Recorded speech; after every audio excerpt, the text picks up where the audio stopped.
ফোনালাপ ফাঁসের ঘটনায় যুবদল নেতার বিরুদ্ধে কারণ দর্শানোর নোটিশ।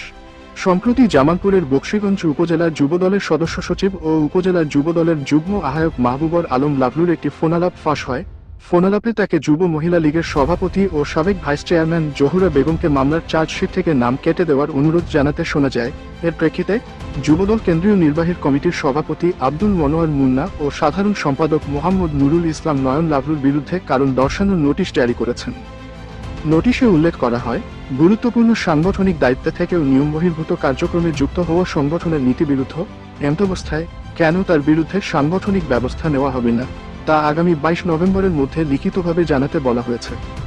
লাভলুর সঙ্গে এই বিষয়ে যোগাযোগের চেষ্টা করেও কোনো প্রতিক্রিয়া পাওয়া যায়নি। এদিকে জামালপুর জেলা যুবদলের আহ্বায়ক সজীব খান জাগো নিউজকে জানান, আমরা কল রেকর্ডটি শুনেছি এবং বিষয়টি কেন্দ্রীয় নেতাদের দৃষ্টিগোচর হয়েছে। তারা তাদের সিদ্ধান্ত নিয়েছেন, দলের ভাবমূর্তি ক্ষুণ্ণ হবে এমন কাজ করার অধিকার কারো নেই।